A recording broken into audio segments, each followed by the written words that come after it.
So ngayon guys, mag-upgrade ako ng UMID ID sa SSS account ng pinsan ko. So mag-login lang tayo. Ayan, pagka-login nyo ng SSS account ninyo, automatic guys, may lalabas dyan na UMID ATM Pay Card Invite. So pag may invitation si SSS sa inyo, ibig sabihin kasali kayo sa pwedeng mag-upgrade. Ngayon, click nyo lang itong provide consent.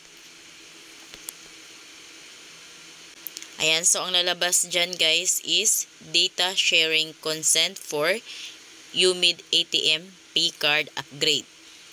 So dito sa pakita ko lang sa inyo na under services, click natin yan.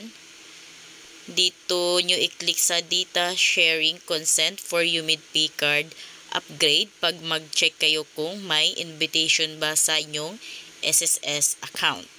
Ayan, so ngayon dito i-click ang alinman sa mga sumusunod kung saan ka may katanungan. So dito para mag-submit ng data sharing consent for UMID ATM Pay Card, so click nyo ito kung saan kayo may katanungan. Next is paraan para i-download at install ang Union Bank online app at buksan ng UMID ATM Pay Card. Pangatlo, step-by-step guide kung may problema sa validation sa Union Bank online app. So, pag ito yung i-click natin, click natin yan, then download, ito yung lalabas. So, ito ang step-by-step guide ni Union Bank kung paano kayo mag-activate ng inyong SSS UMID ATM Pay Card. Balik tayo sa ating SSS account. Next is paraan para i-download at install ang Union Bank online app at magbukas ng UMID ATM Pay Card. Click natin yan.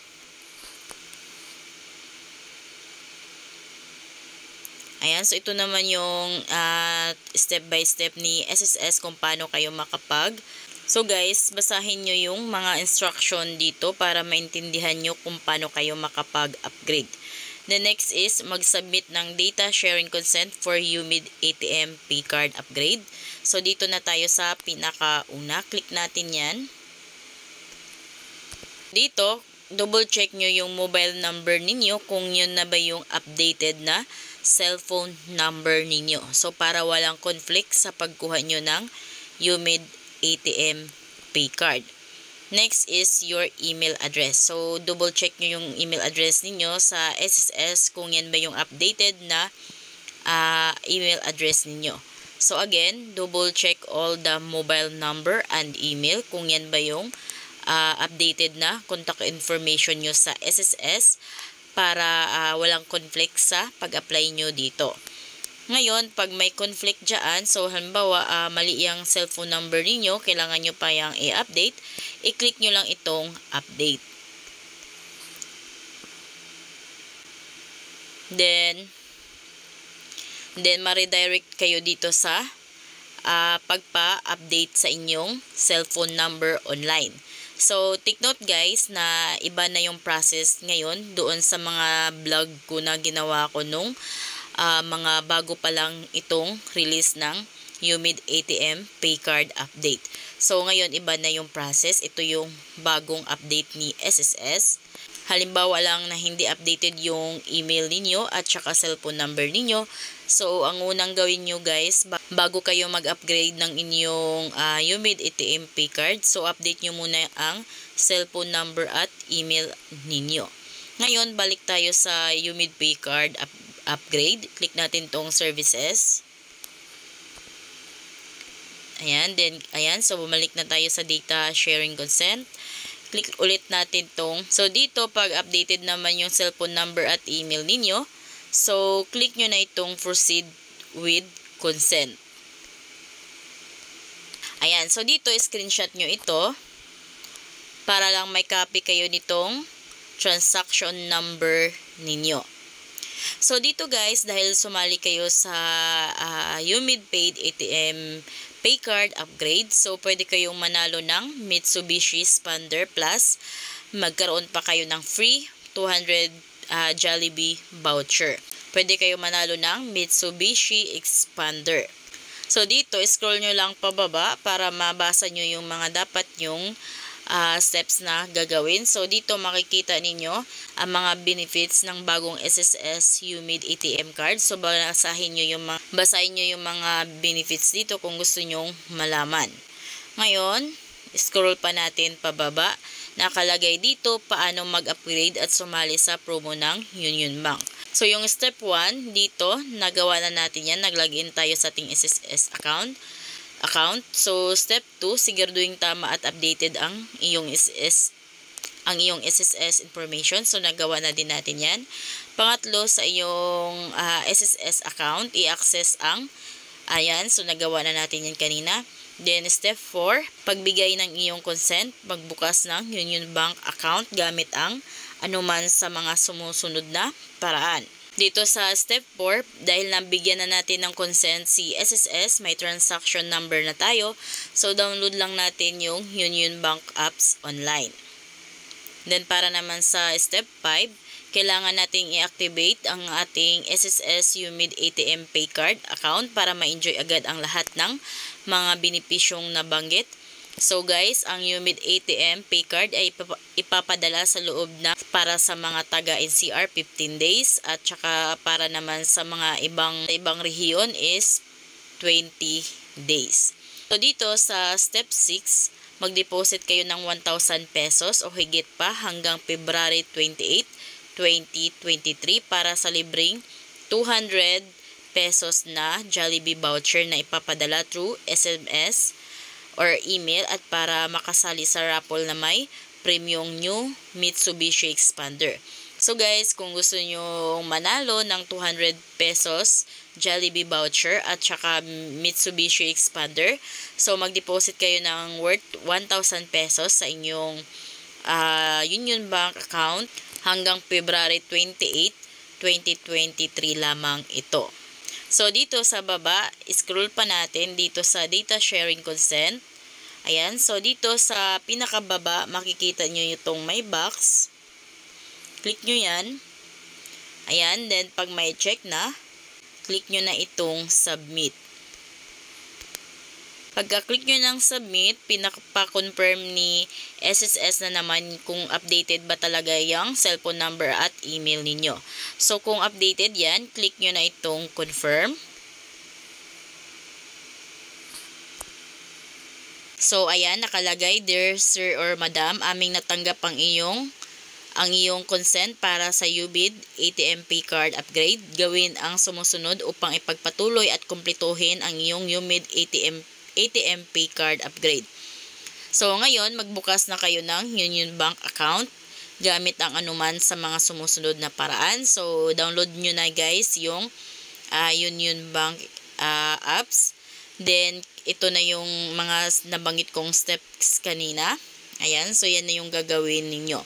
Gawin natin, mag-download na tayo ng ating Union Bank apps. Then, ayan guys, nasa Play Store na tayo. Ang gagawin nyo lang, open nyo lang yung Play Store ng cellphone ninyo. Ayan, din dito sa pinakataas. Ayan, search nyo lang yung Union Bank. Pagka-search nyo ng Union Bank, makikita nyo na yung install. Click nyo lang yung install. Ayan, installing na siya. So, hintayin natin ma-install yan. Na-install na. Click natin yung open. Then, click next. Next lang ng next. Then, get started. Dito, click nyo lang yung open an account. So, take note dito guys na wag kayong mag-create ng account dito kung may account na kayo sa Union Bank. So, pag halimbawa may Union Bank Quick Card kayo, so ang gagawin ninyo is open nyo lang yung account nyo sa Union Bank Quick Card, then doon kayo mag-add account. Or kung any account na meron kayo sa Union Bank, so mag-add account lang kayo. Ayan, so again, open an account yung i-click nyo. Then, hanapin nyo lang yung pangatlo. Ito, government cards with savings account. Click nyo lang yan. Then, click continue. Ayan. Then, dito, click nyo lang itong SSS UMID Pay Card. Then, dito, dahil pwede kayong makasave ng pera dito. So, as you can see, my interest rate siya na 0.1%. So, sobrang liit lang yan. Ngayon, click nyo lang yung select. Then, dito, lalabas yung declaration. Scroll nyo lang pababa. Then, click nyo yung I consent. Ayan. Then, dito guys, sa SSS details, yun yung kanina na transaction number or SSS UMID transaction number. Yan yung ilalagay nyo dito. So, double check nyo yung transaction number na dapat is tama. And then, sa SSS number ninyo, dapat i-make sure nyo din na tama yung SSS number na nalagay ninyo. And then, dito sa nationality, click natin yan. Then, halapin nyo lang yung Pilipino. Ayan, nakalagay na Pilipino. And then, dito sa cellphone number, 63. So, ang kasunod niyan is 9 na. Ayan, so, limbawa, 639, ganyan. Ayan, so, yung cellphone number is dapat tamang-tama din. And then, dito sa pinakababa, mother's maiden name. So, dito guys, lagay nyo yung pangalan ng mama ninyo sa pagkadalaga. Pangalan niya, then middle name nung dalaga pa siya, at saka apelyido niya nung dalaga pa siya.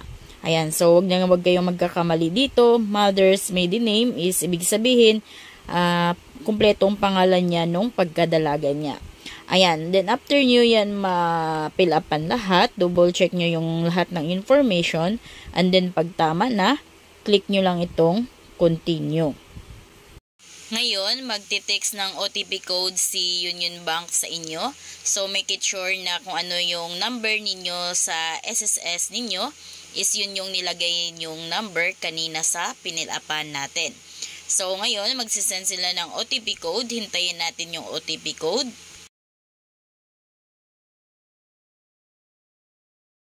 Dito, i-verify nyo yung SSS details ninyo. Andito yung mga information lahat ninyo. Then, pag tama naman, click nyo lang yung yes, these are correct. And then, pag may update kayo, click nyo lang itong update details sa baba. Dahil tama naman yung mga details ko, so click natin yung yes, these are correct. Dito naman tayo sa create profile. Dito guys, ito na yung magiging account ninyo. Yung user ID and password ninyo pag maglalagin kayo sa inyong Union Bank app. So, make it sure na matandaan nyo yung user ID and password dahil ito na yung magiging account ninyo tuwing maglalagin kayo sa inyong Union mobile apps.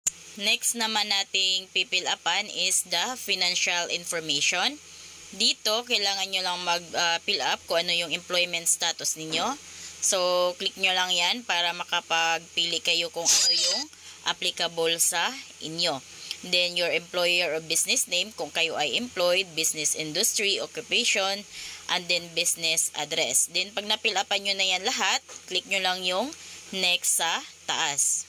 Next naman is the account purpose. Dito sa account purpose, SSS benefits or personal savings na yung nakalagay. So, wag nyo na yung baguhin. Dito sa baba, estimated monthly transaction. Ayan, so lagay nyo lang sa pangalawa or kung kayo, kung saan, kung magkano nga ba yung estimated monthly transactions niyo. Dito naman tayo sa my box, sa my I certify, I'm not a US citizen. Click nyo lang yung my box, then pag may check na, click nyo lang yung next sa taas. Dito naman sa signature, so tatlong signature ito. Ayan, so mag-signature kayo dito, tapos sa pangalawa at saka sa pangatlo. Then after nyo makapag-signature ng tatlo, click nyo lang yung next. Dito naman, mamili tayo kung saan ipapadala yung UMID ID ATM card natin. So, kung sa mailing address nyo ba or sa permanent address nyo ba. So, kung saan kayo nakatira, halimbawa sa mailing address ninyo, so, i-click nyo lang yung mailing address ninyo and then automatic sa baba lalabas na yung mailing address ninyo at yan na yung papadalhan ng UMID ID ATM card ninyo. Next is, click nyo na itong confirm delivery details sa baba. Next is, kailangan na lang natin i-review bago natin i-submit itong application na pinilapan natin. So, dito, review na natin. Then, pag na-review natin at tama naman lahat, click nyo na yung may box. Then, pag may check na, click nyo lang yung sa baba, confirm and submit. Ayan guys, nagsasubmit na siya. So, medyo matagal, kaya hintayin nyo lang na maging successful yan. So, wag nyo i-exit kapag medyo matagal. Finally guys, nakalagay na is, congratulations, you have successfully created your Union Bank online profile. Ayan, so ngayon may account na tayo sa Union Bank at ipapadala na yan ni Union Bank yung SSS UMID ID ATM card natin sa mailing address natin. Ayan, so ngayon, hintayin nyo na lang na ipadala ni Union Bank yung SSS UMID ID ATM card ninyo sa mismong mailing address ninyo.